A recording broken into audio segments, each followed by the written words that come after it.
Hello and welcome back to another episode of the Muscle Engineer podcast.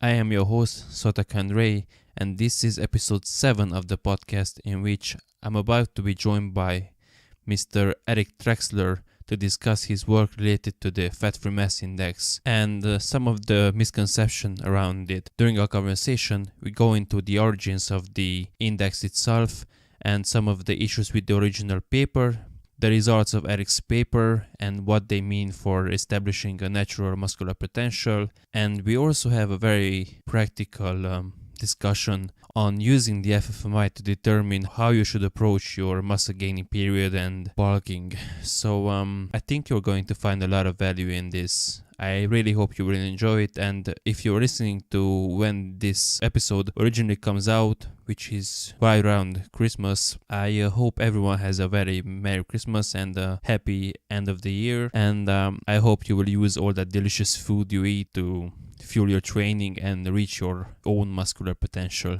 So without further ado, here's episode 7 of the Muscle Engineer podcast with Eric Trexler.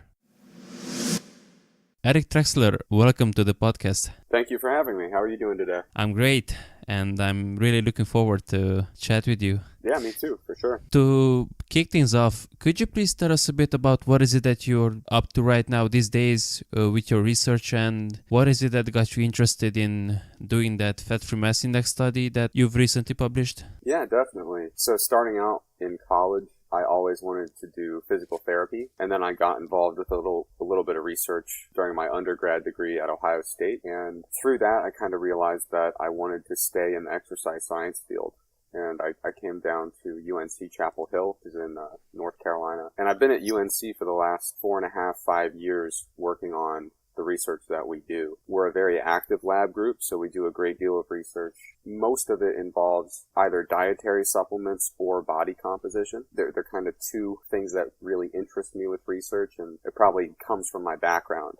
Before I got into research, I was a bodybuilder and a powerlifter, and I still compete in bodybuilding and plan to get back into powerlifting as soon as my body allows me to. I'm working through some injuries. But the fat-free mass index paper was a direct extension from my interest in bodybuilding. As a competitor, you would always hear these numbers get thrown around about exactly how big a natural bodybuilder can get. And when I looked into some of the evidence those numbers were based on, I was not convinced that those numbers were necessarily accurate. So my advisor, Dr. Abbie Smith-Ryan, she's an excellent scientist and very well connected. So she had a couple colleagues that said, we've been collecting all of this really well done, strictly collected DEXA data from American football players, and it turned out we had done the same at UNC. And so it was starting to come together where we had access to a great deal of well-collected DEXA data from a great deal of American football players, and I felt like it would be the ideal scenario to look at basically how big a natural athlete could really get. So that's kind of how the project came together. Awesome. And before we dive deep into your study, I think it would be helpful to elucidate a bit where the original fat-free mass index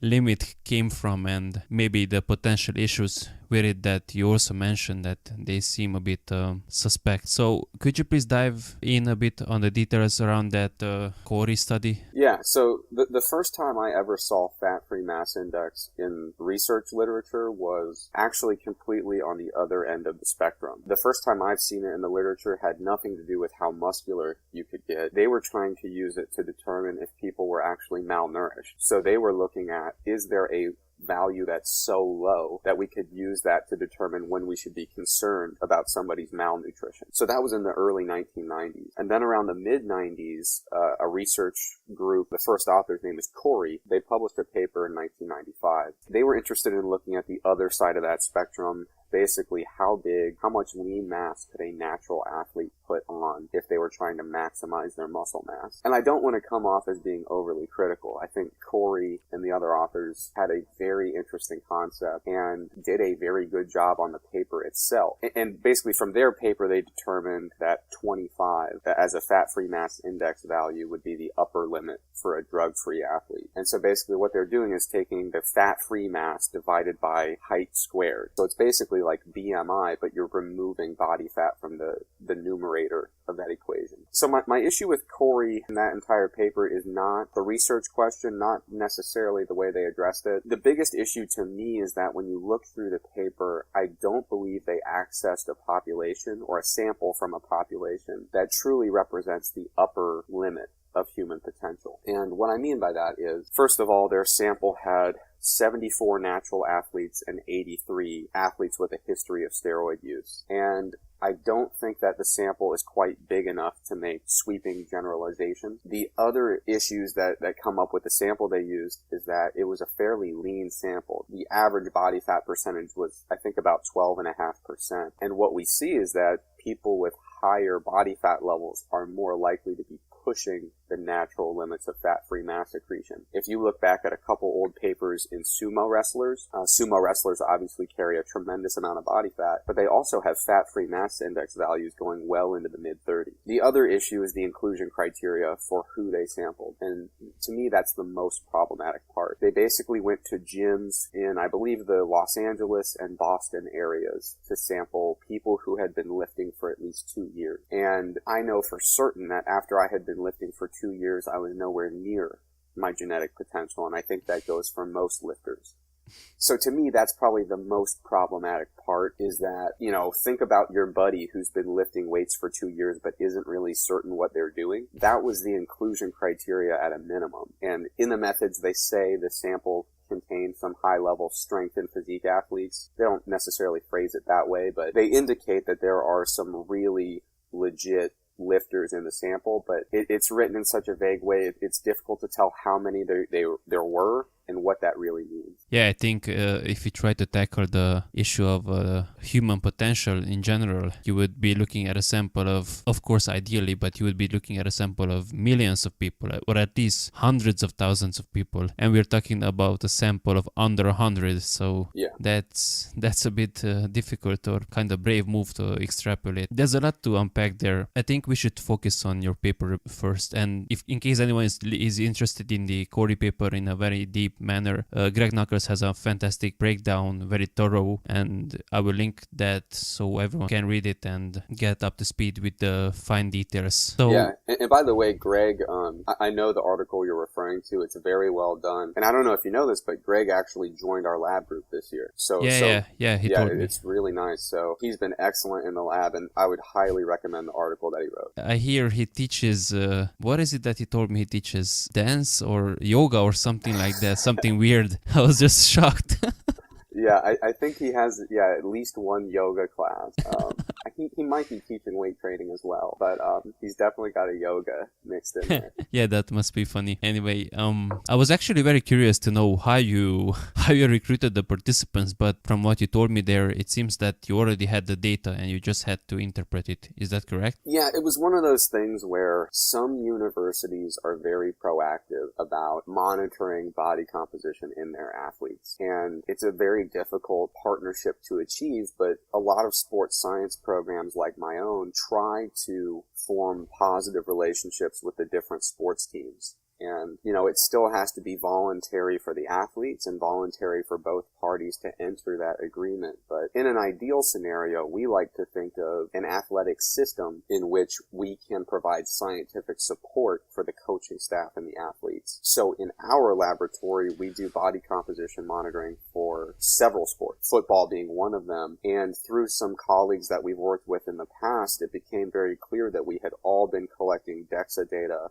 on these high-level football players, and all doing so in a very standardized manner. And so the more we talked with these colleagues, the more clear it became that we could actually put this project together in a really informative manner with really standardized procedures, and that it would really give us a sample by which we could attack this research question a lot more directly. Awesome. And just for anyone who doesn't know, me included, NCAA, what does that mean? Is that kind of like you have the Premier League and then there's the Premiership? So the Premier League would be something like the NFL, and then the NCAA is the division under it, or How does that work? That's a good question. So in the United States, with American football, there is no major minor league or secondary league. Basically what happens is the NCAA is the National Collegiate Athletic Association. And in football, there is really, you go to an NCAA football team, and if you truly excel during your time as a collegiate athlete, you will then be recruited and drafted into the National Football League, which is really the only major professional football outlet in America. So it's not like there are several leagues drawing from a huge pool of talent. There's really, the NCAA feeds into the National Football League. So if you have any aspiration of playing professional football at a high level, you will garner attention from the National Football League by playing in the NCAA. I see. We are talking about participants at a collegiate level, so around 20, 23, something like that, years old? Yep, generally between 18 and 23. Awesome. So, what were the details of the study? We know who were the participants, but what was the sample size and maybe some additional information about them that you can share? Yeah, absolutely. And one thing I'd like to mention on the topic of the NCAA, college football in the United States is extremely popular. And so what you find with a lot of these high-level collegiate teams is a great deal of resources invested into their programs. So the sport of American football values strength and power. So because it's such a popular sport, this is a really excellent way to find people who are genetically predisposed to carrying a great deal of muscle and strength. So it's a very convenient sample, and once these guys get into a college football program, they are exposed to really advanced training and nutrition services. So a lot of these teams have dietitians and strength and conditioning staffs that are helping these guys gain as much muscle and strength as they can. So that's why it sets itself up to be such a unique population for this particular research question. But to get into the details of the study, we had DEXA information from 3 different collegiate football teams. So the total sample size was 235. So substantially more than the, 74 that we see from the previous paper. So there was 3 teams that made up this sample. 2 competed in Division 1, which is the highest level of competition. 1 of the teams competed in Division 2, which is the second highest level of competition. The data were collected and organized. They were compiled. And then for each athlete, we calculated their fat-free mass index using equations that are commonly used. So basically divided their fat-free mass divided by their height squared. And then we did a slight regression adjustment. And a lot of people get confused about why that's done. And what we find is that with fat-free mass index, we divide it by height squared, which assumes that with a taller person with bigger stature that they're going to essentially grow in 2 dimensions, kind of. So to divide simply by height would not be sufficient. But when you divide by height squared, there's still a slight positive bias where taller people still have a little positive bias with their fat-free mass index. And what that's telling us is that when we divide by height squared, it doesn't fully account for the fact that a taller person is also wider and thicker. The problem is if you divide by height cubed, you would be overcorrecting for that bias. So what Kouri did in their paper and what we did as well is we used regression so that we could do a very slight adjustment so that there was no bias by which height would increase or decrease your fat-free mass index level. And so the slope of our regression corrections were very similar. And as a scientist, you want to be as precise as you can, but I can tell you that the extra adjustment for height, no one was really changing by more than a single point in terms of their fat-free mass index. So if your raw score was a 25, I don't care how tall you were, you really weren't going to change more than going down or up by 1 point. But that's just a little technical detail to kind of explain with the paper. But that's essentially how it's a very straightforward study, very simple. And, we compiled the data, ran the calculations, and what we are interested in seeing is once the fat-free mass index value is calculated, does it look like 25 really holds up as kind of a natural ceiling or upper limit level? And what we found was that in this population of high-level athletes who are probably genetically predisposed to carrying a lot of muscle and who are trained very well and have access to great nutrition services, with these athletes, 25 just didn't seem to hold up as an upper limit. It's also worth noting that the NCAA has its own year-round drug testing protocol. So these athletes are all subject to random drug testing through the NCAA policies. So we felt pretty confident that if there were potentially some steroid users who were snuck in there, they would be very few and far between, because the risk at stake with using drugs in this population likely is not worth the rewards. The types of punishments they'd be liable to receive are pretty severe, and the NCAA, in my opinion, does a very good job with their drug testing. So what we found was that 25 just really didn't seem to hold up as an upper limit. We had a large percentage of our athletes that were above that level. Off the top of my head, I believe it was somewhere to the tune of 20 to 30% of the sample was exceeding that. So it's the type of thing where even if somebody was going to say, oh, well, maybe somebody was on drugs, we didn't have a third of our sample on drugs above that limit, I'm telling you. So what we found is the question is kind of difficult, because we're trying to figure out what an upper limit is, and we know that people are going to vary greatly based on their genetic predisposition, their training practices, their nutrition practices. So for us, it was kind of an idea of, for most people, what is the highest fat-free mass index you're likely to achieve. And so we felt that the 97.5 percentile cutoff would be a pretty appropriate cutoff, whereby basically anybody above that percentile would be viewed as someone who has really, really unique predisposition to muscle. So our 97.5th percentile was 28.1, which is 3 full points higher than the previous estimate, and we actually had a maximal value observed of 31.7. And like I said, with this population, we're likely to see particularly linemen who have body fat levels well up into the 20s and beyond. And so it's not unique if you look at sumo wrestler literature to find people whose fat-free mass index is comfortably above 30 and really well into the mid and even high 30s. So for us, it was interesting to see that when you open it up to a sample that is more highly trained with better access to training resources and people who are really elite strength and power related athletes, the limit of 25 just doesn't seem to hold up. So that's kind of the overall summary in a nutshell. I'm really happy you mentioned the fact that these are elite guys and they have access to a wealth of training and nutritional information, because very often you can hear in bodybuilding groups or forums that, actually the natural bodybuilders aren't the most gifted, because all the gifted guys just go to the NFL, so it's funny. I think they're correct. Yeah. I very much believe that. Yeah, and the sample size was much higher, and the population was much more relevant to the topic we are trying to investigate, and the technology is much more up to date. Yeah, the previous study did their body fat with caliper testing, so I feel a lot better about having DEXA data rather than skin fold. I remember from Greg's article that they also compared some Mr. Universe winners, and those were based on kind of like some sort of pictures of them, and they kind of just looked at the pictures. Well, that looks kind of like 12%-ish. Yeah. That's just Facebook group level. Hey guys, what's my body fat level?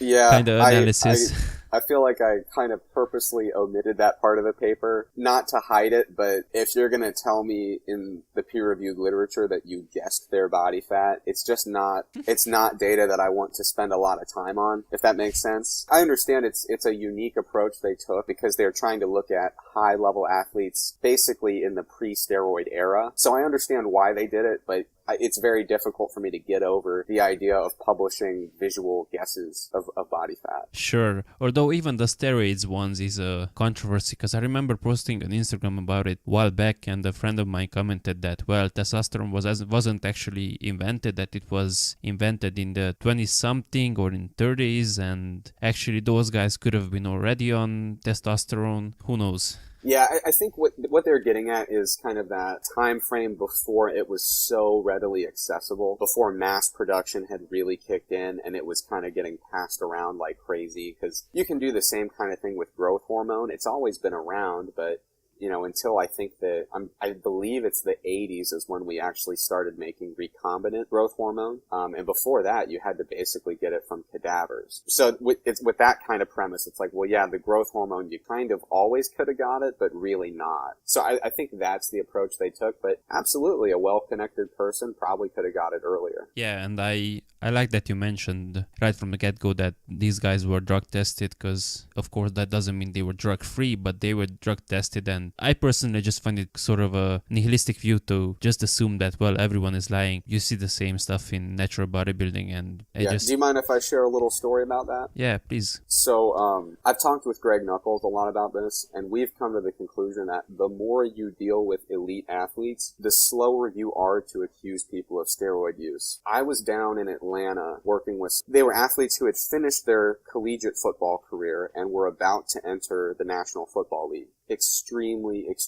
high level athletes. And this one athlete comes in, we were doing some nutritional support for them, and they're training like crazy. I mean, these guys are training 6-8 hours a day. So this guy comes in after working out about 6 hours, and his physique is phenomenal. Looks like he's just built out of stone, no body fat, extremely muscular, high fat-free mass index. And we start talking with him. We say, the lead dietitian was the one really running the show, but I was around. He says, what did you eat before you came to work out? And the guy looks surprised by the question, says, I mean, nothing, who cares? And he says, okay, well, you've been working out for 6 hours. What have you been eating during your workout? And he says, it's been sipping on some water. And he goes, okay, well, what are you going to eat when you get home? And he goes, I don't know, I'll find something. I was just dumbfounded by the fact that the idea that this person, because I know that 99% of the Facebook world, if they saw a picture of him, would say, yeah, you can't do that naturally. And I'm like, we can't even get this guy to eat breakfast. You think he's really cycling several drugs? Like,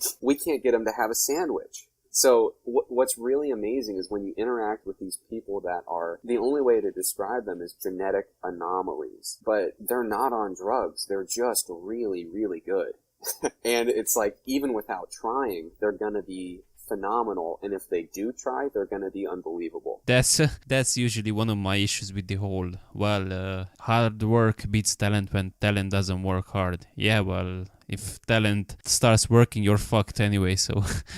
Yeah. When you see the talent working hard, you immediately are like, well, this isn't a human being. This is impossible. So yeah, being able to interact with some of these athletes has been really eye-opening, because that echo chamber of people who immediately assume that everyone's on steroids, you'll generally find that they don't work with elite athletes. And the second they do is the second that they are a little bit slower to accuse people, because there are some really incredible athletes walking around that just have insane genetics. Yeah, so going back to the results, so you had one guy almost at 32. That's just stupendous. I mean, yeah, that would seem like a result. Even I would look at it a bit skeptically. 32 is just, I think, even higher than Arnold. Although I hate those. I'm sure you've seen is that Natty Witch Hunt site that compares and usually references someone like Frank Zane or something. Well, Zane had a FFMI of 20, whatever it was, and he was a known steroid user, so obviously you can't have it higher. That's just bullshit. But yeah,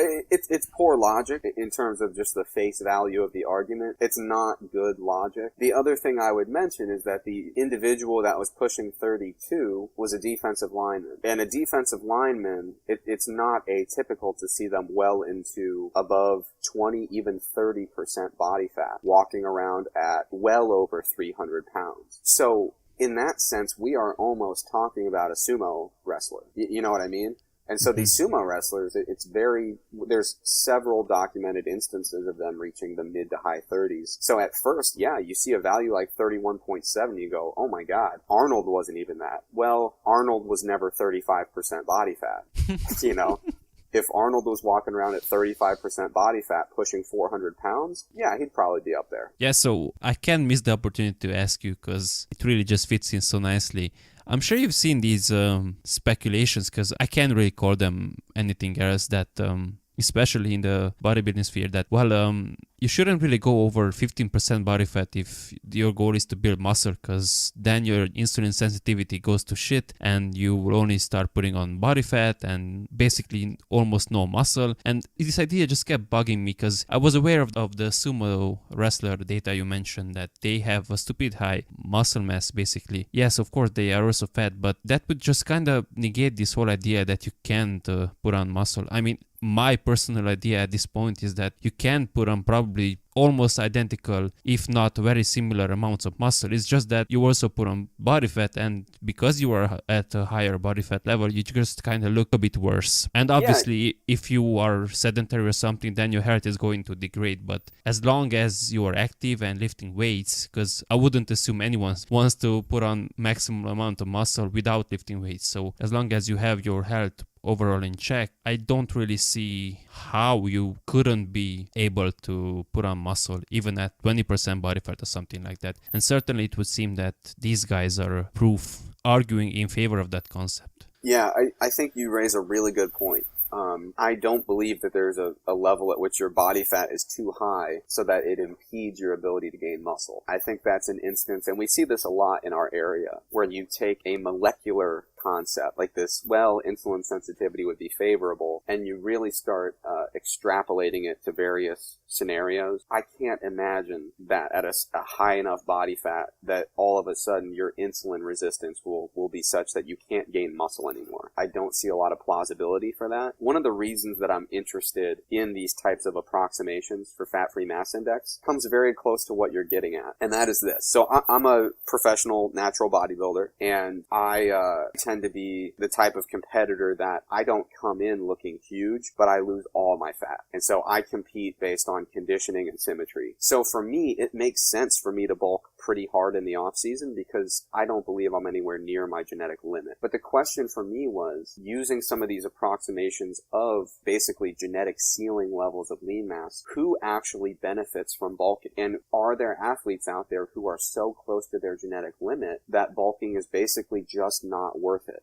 And what I mean by that is, as a bodybuilder, let's say I'm stepping on stage with a super high fat-free mass index. And that's an important distinction because your off-season limit for fat-free mass index is almost certainly going to be higher than your stage conditioning limit. You know, like we talked about, higher body fat can support a higher fat-free mass index. So if the general ceiling for someone with plenty of body fat is in the low 30s, that doesn't mean that it's going to be feasible for a lot of people to step on stage at 5% body fat in the low 30s. That would be pretty eye-opening, pretty jarring. So as you get leaner, it's less feasible to think that you can be pushing into the 30s. But my general question is, you know, for who is bulking recommended? But if somebody's stepping on stage with a fat-free mass index of 28, do they really want to spend their off-season pushing up their body fat knowing that they really don't have much higher to go in terms of the amount of lean mass they can actually bring on the stage? And so for those individuals, it might make sense to say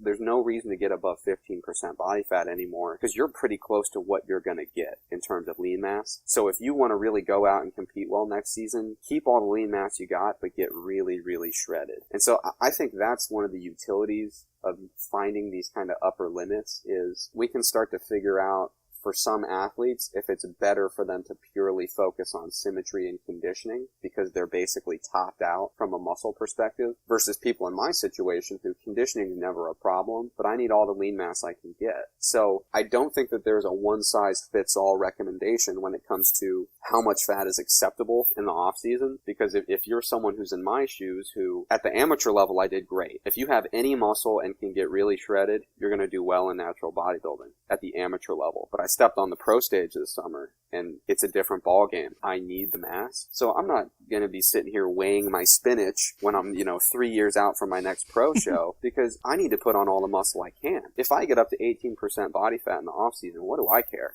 Because if I don't spend the time to put on that muscle when I'm this far from my genetic ceiling, it's just not going to pan out for me when it comes stage time. Yeah, I agree. Absolutely. I was discussing this with a friend of mine, and he has been lifting for something like 17 years, and he has competitive aspirations. He's a national champion. So for him, it makes sense that you wouldn't want to. This year, for example, I told him to start dieting earlier, and he lost something like 14 kilos in 12 weeks, I think. Wow. He went from 94 to 78, 79, something like that. And in the last month, he was doing 2 hours of cardio a day. So that's just insane, yeah. So for him, yeah, he told me he would never go above 15% again. And for him, yeah, I agree, because it's just not worth it. But for myself, for example, I'm 23. Last time I estimated I have on FFMI around 22 point something, 23, maybe not even 23. I know guys who are the same height as me, around 6 feet tall, and who are 7, 8, 10 kilos heavier in muscle. So I have plenty of room to grow, I think. Definitely, So I just wanted to kind of hear your thoughts on this topic. And when I see young guys, like you said, 18, 19, 20-year-old guys who are fat phobic, and who also have competitive aspirations, because okay, if you want to look decent all year and just want to be fit and healthy, whatever, but usually these are guys who want to be a pro bodybuilder and who want to compete, and for them, like you said, it's not the most ideal strategy in my opinion. Oh, I fully agree, and I understand the other perspective, because it's not fun to be chubby. You'd rather look great all the time and feel great all the time. And so I definitely see the appeal to staying 12, 13% body fat, keeping all your cardio in, because it makes you feel good and you look good. At the same time, I think that if for no reason other than just the practical aspect, taking a predetermined amount of time and effort to simply put on mass probably serves well in the long run for competitive bodybuilders. I don't think you need to, become completely obese every off season, but I can tell you, for me, there was a 3-year period when I was in college. I basically went from 150 pounds to about 195, and I took a solid amount of time to just work on getting big and getting strong. And I think I'm probably, in the years since, I've really not gotten much beyond 175, and I think I got a little bit too comfortable keeping a low body fat, or low-ish body fat, all the time, and I'm probably overdue to make another big push to put on some lean mass. So there's times where I think it's a little bit helpful to, for lack of a better term, just bite the bullet and deal with it and just say, yeah, I'm probably not going to look great on the beach this summer, but in the long run, this might be the best thing for my competitive aspirations. Yeah, and the other aspect is the psychological one and kind of like behavioral one, although those two kind of go hand in hand. Because, for example, someone who has been lifting for 17, 18, maybe 20 years and has lived the bodybuilder life, they have the nutritional habits usually to keep them lean. Whereas, for example, even right now, for me, would be a massive mental effort to stay around 10 to 12% body fat, because I was overweight most of my life, so I have certain habits that still I carry with me, and they still kind of haven't left me. And so for me, it would be kind of like mentally drained and tired 365 days a year just to be 12% instead of being 15, 17, 18, virtually for no benefit at all. I have become leaner and leaner and leaner at the same body weight year after year. And I can see myself in maybe 10 to 12 years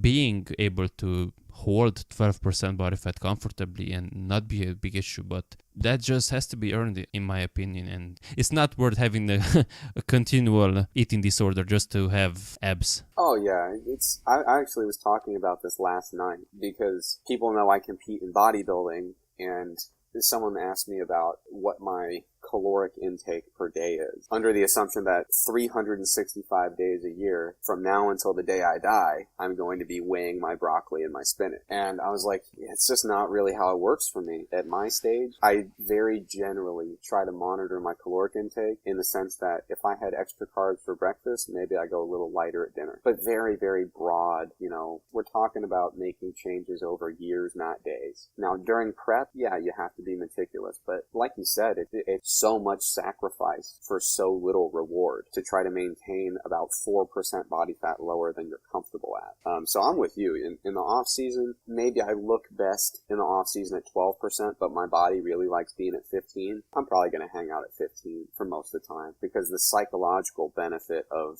getting that time to not be meticulous about every aspect of your life can be a valuable thing. Yeah, and that was a pretty big digression, but I think it was valuable, so it was worth it. Just going back to the FFMI, just to kind of round it up, I think we've established that an FFMI in a football player is going to be different than an FFMI in a bodybuilder. So we have a couple of case studies, and there's one that showed guys step on stage at around the 25 FFMI, so it's clearly possible. Do you know by any chance, because I've looked at the WNBF finals, and do you have any idea what those guys have the FFMI like? For example, someone like Sam Watt. or someone like David Kay. Because somewhat I've seen him post on Instagram, he was 100 kilos, 220 pounds in contest shape. That's just absurd. Yeah, that would make for a really valuable article. I don't know off the top of my head what those numbers are looking like these days, but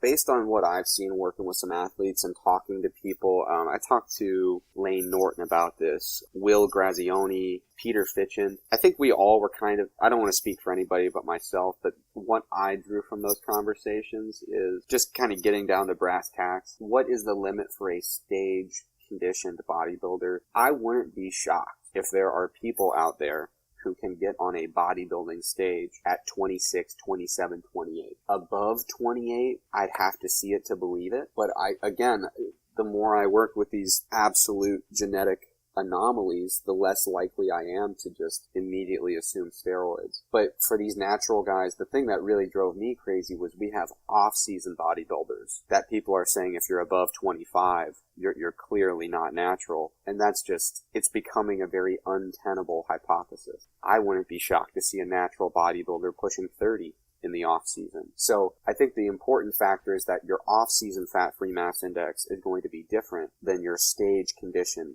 limit. So if you can push 29 in the off season, I don't see why you couldn't get on stage around 26 or 27. And if you're one of those freaks that can push into the 30s in the off season, potentially even a bit higher. But it would be very interesting to go through. But again, we'd have to use the Kouri method and basically guess the body fat level. That's kind of where I'm at in terms of where people should be perceiving their limit to be.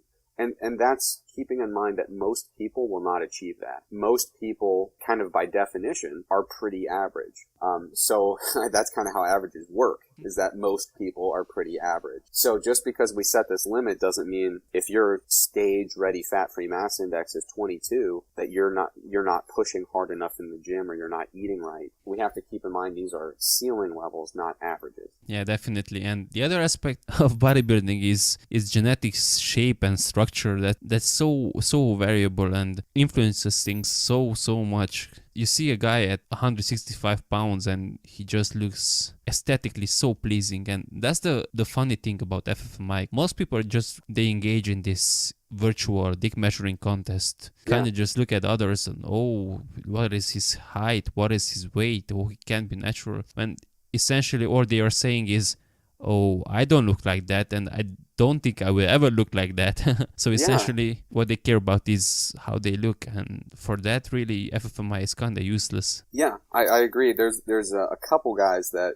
kind of fit that. I remember meeting, his name's Eric Salazar. I know him. He's friends with Joshua Verdasco, who I spoke with previously. Yeah. So I remember meeting him at a conference, and I had seen pictures of him on social media, and his arms are just out of this world. And I was just like so skeptical of this guy, honestly, because I'm like, I'm not used to seeing arms like that on natural folks. But then you meet him in person, and his body weight is shockingly low. He just has amazing structure, particularly his arms. The muscle belly shape, the insertion points, it just lines up. Another one that comes to mind is Jeff Nippard. I think he's a WNBF pro, maybe. You'll see these guys, and they tell you what their height and weight is, and you say that, no way. You look 30 pounds heavier than that, and it's because they have some combination of insane shape to their muscle bellies, incredible origins and insertions, impossibly small joints that happen to support these huge muscle bellies. So yeah, if you give me a bodybuilder's height, weight, body fat, fat-free mass index, I can guess who looks better, but it won't be perfect. Yeah, Jeff is so funny because I've seen him include his height in the YouTube video descriptions because apparently people ask him so often. Yeah. And have you seen pictures with him and his mom? We're friends on Facebook, so I believe I have. I think his mom's like pretty jacked, right? Oh, yeah. And they have a most muscular, kind of like, Alberto Nunez's signature pose that, I don't know what you call it, when you put your palms together and you flex your chest. I love that one. Yeah, so Jeff had that one with next to his mother, and his mother's delts looked almost identical to his from a shape point of view, like extremely round, extremely full. Like, of course, they were smaller in size, but it was almost identical. So you could already tell where he got his genetics from. Definitely, yeah. I would like to go over quickly the other methods that people use to assess muscular potential. Because we've touched on before that the biggest value really with this whole FFMI conversation is maybe establishing a goal to shoot for and kind of assessing how far you are from that. Most people would be well served to think that, hey, a 28 FFMI lean is not only realizable, it should be the goal for me, because even if they don't achieve it, they will get closer to it than if they assume that a 23 would be all they could achieve. Yeah, I totally agree. I think the lower we set our limits and expectations, the easier it is and the earlier we are to, instead of pushing hard, kind of reel back the effort and coast. So I think there's certainly value in shooting for an index value that maybe requires elite genetics, and maybe you don't have those genetics and you don't reach it, but it's better to shoot for that than to say, well, I'm at 25 and a half, so this is as good as it gets. I also think it's important to understand that when we look at these limits, they're limits for now. Like you said, I don't think most of the talent in sport is gravitating toward natural bodybuilding. It's possible that some people out there, if they truly trained only to maximize their muscle mass, could really put up some incredible values. And the thing I always come back to is go online, look at pictures of world-class bodybuilders from the 1920s. And they are people who were revered in their day for their physique, and they are people who now would place very poorly at an amateur natural show. The way that physiques have evolved over the last several decades is phenomenal. I don't know how much farther it will go from a natural perspective, but as we continue to figure out better ways to train, better ways to eat, and as we expose more elite sets of genes to these conditions, I'm open to accepting that there are some really genetically gifted people out there who will totally shift what we think about these limits in the next few decades. So it's exciting, and like you said, it's a shame for us to try to limit these people by saying, if you're over 25, I'm going to drag your name through the mud and tell everybody you're a liar, you know? Yeah, and that's essentially what people do when they tell someone that he must be on drugs when he's competing in a natural division. Can we just go through quickly to the other models? Usually people like to use the Leangains model, the muscle to bone ratio, and Casey Butts formula. Yeah, absolutely. There are, as you mentioned, there are some other models out there beyond fat-free mass index. So the Leangains model is a really, really simple approach. And with the Leangains model, basically all it is it's a method of calculating your projected maximum stage weight based on your height and your weight, basically. There's the muscle to bone ratio, which I think is credited to Francis Hallway. But that's looking at basically a pure ratio of how much muscle can be supported by a given mass of bone. There's also the Casey Butt formula, which is a little bit unique in the sense that it uses height, but it also uses the circumference of the wrist and the circumference of the ankle. And the reason that I summarize them all together in one long sentence is because whether you want to do Leangains, muscle to bone, the Casey Butts formula, or you want to use fat-free mass index, these are all approximations of the same concept. And so I would expect that in a given sample of people, if you were to calculate all four of these methods, that all four of them would correlate very highly with each other. Because what we're basically doing here is accepting the general concept that I think is a very justifiable concept, and that is that a larger skeleton, a larger frame, is more capable of supporting large muscle masses. And that absolutely makes sense. Greg points out in his article, we've been using that type of logic for years when it comes to the meat yield of different livestock. And it makes sense in terms of face validity when you think of what muscle is even supposed to do. Muscle creates movement by pulling on the levers of our skeleton. It makes sense that a larger and more broad skeleton could support a larger musculature. I think that these methods are based on a sound principle, and they have various methods of assessing basically the frame upon which one would build muscle. So the Leangains one just uses height. It's a very simple way to do it. It's a pretty quick but, fairly broad instrument. I don't think you'll get the most precise estimate, but the benefit there is the simplicity. It's extremely, extremely easy to use. The muscle-to-bone ratio, and Greg wrote an incredible article summarizing all of these, but the muscle-to-bone ratio, if done properly, is going to require several measurements. I think it's like 22 measurements that go into this formula. So it's a good model. It's going to give you a nice prediction, but it's a bit tedious. That's a lot of measurements to take. Casey Butt's formula, height, wrist, and ankle circumference, pretty quick and easy. And the benefit to fat-free mass index is that if you have a DEXA printout, I mean, it is ready to go. Or really any decent estimate of body fat percentage. If you know your height, your weight, and your body fat percentage, or you can get a good estimate of your body fat percentage, fat-free mass index is going to be extremely easy to calculate. So I've written about fat-free mass index because with the tools I have available to me, it is the easiest to use, and I think it is reasonably predictive of potential for muscularity, but I am not married to it. You know, I think these other methods are completely acceptable ways to get a nice estimate of your potential. And I think the reason that they're all reasonably appropriate is because they're all based on the very same concept. A larger, taller, wider, more broad skeleton, in theory, should be able to support more musculature. Yeah, definitely. I remember when I started lifting in high school, we went to the gym with a classmate of mine and we measured our wrist circumference, and mine was like 16 centimeters. So that's like, just for you, in 6 inches and 6.5 inches, something like that. Yeah. And his was like 20 centimeters. So wow. 8 inches. Yeah. So that was 4 centimeter difference. That's just insane. And go figure, he had much wider shoulder than me. He also had, I think, wider hips, which in this case, or for bodybuilding, is kind of a curse, but yeah, it is what it is. But he was definitely larger, and here's the funny part, he since then stopped lifting.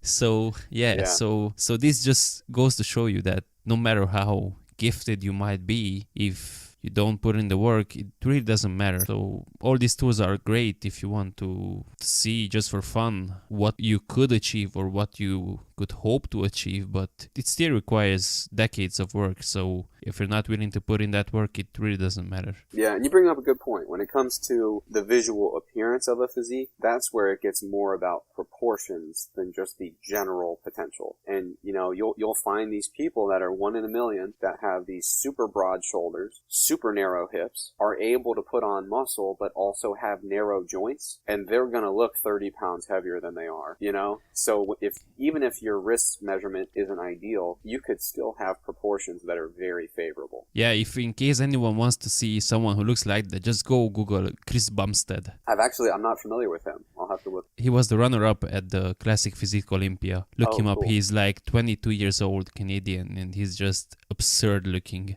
Wow. Is there a final thought, final idea you want to leave people with when it comes to this whole topic of assessing muscular potential? And most importantly, should we care about it at all, or how should we look at it from a practical point of view? Yeah, I think my takeaway point is these different assessments of your potential for lean mass, they are always going to be rough estimates. So they should not be used as a tool to limit your perceived ability level or your perceived potential. What they can be used to do is get a fairly objective assessment of how close you are to your genetic ceiling, and I believe that that can be used in a beneficial way. And so, like we've talked about previously, I think the main place where it comes into play is trying to get an objective measure of, when I'm in stage condition, am I as big as I should be? And more importantly, what potential do I have to actually make my bulk beneficial? And so if you're pushing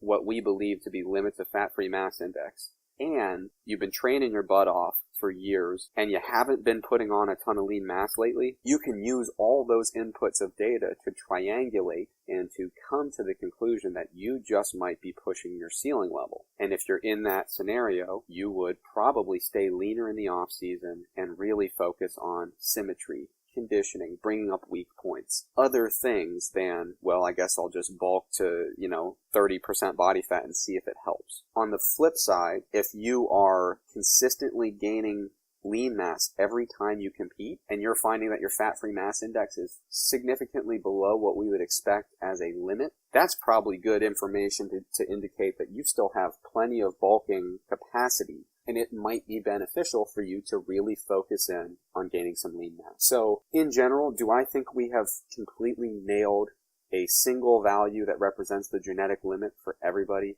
Absolutely not. I think it'll always be a range. I think it will continue to drift upward as we get better at training, better with nutrition, and as more genetic freaks figure out they really like lifting weights. So I believe the number will always kind of trend upward until we asymptotically over several decades reach a true physiological limit. I don't think we know what that is yet, but nonetheless, I think it's a really, really helpful tool, and it's something that I use to guide my bulking and cutting strategies, and I think it can help other people do the same. Awesome. That was a great roundup. So before I ask you the final question, could you please let everyone listening know where they can find you on social media? What is your blog, your ResearchGate profile if you have one? Yeah, so my name's Eric Trexler. I'm on Facebook and Twitter just as Eric Trexler. I have a ResearchGate page, Eric T. Trexler. I have a blog. It's called Trexler Fitness. It's just a little WordPress site where when I really want to write something, I can go to it. I also contribute some articles to biolane.com and to Avatar Nutrition. I'm kind of all around. I do have an Instagram, but I'm terrible at posting to it because I've always been a lot more into written content than images. So, I have an Instagram, but I rarely feel compelled to actually post anything because I'd rather write. But yeah, so I'm all over and generally pretty accessible. Awesome. And I will make sure to link those in the description of this episode. So with that, we've arrived to the final question that we always end our episodes on. And that is, what is your definition of success?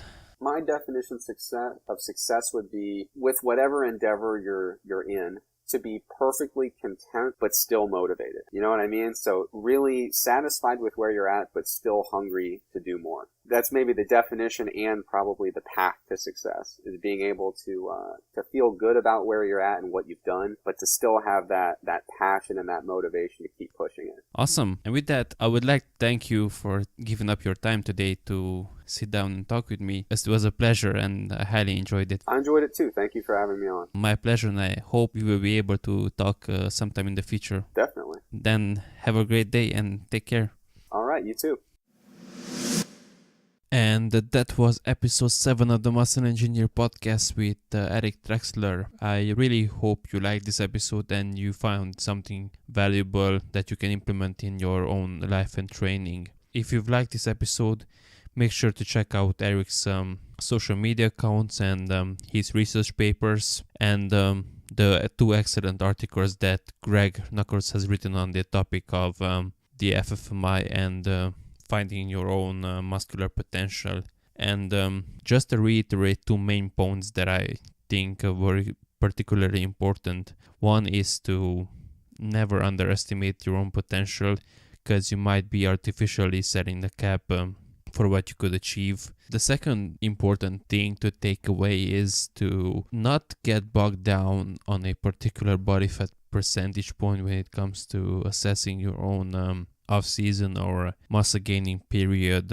Just because some people can stay at 10 to 12% body fat or whatever and make good muscle gaining progress, that doesn't mean you can or that you should. And simply trying to constantly fight your body and maintain an artificially low set point just because you feel like you need to can be actually detrimental. And I think Eric's research is a great proof of the concept that you can build muscle even if you are in the mid to high teens or even the low 20s, and going above, I don't think it's necessary or recommended simply from an aesthetic point of view, and just because it will take you so long to cut down. Those would be my main 2 important takeaways. So with that, we'll wrap up this episode. Again, as always, feel free to reach out to me if you have any questions or feedback, and if you like the episode, make sure to leave a review on iTunes or wherever you get your podcast from. Thank you, and have a great week. Until next time, bye.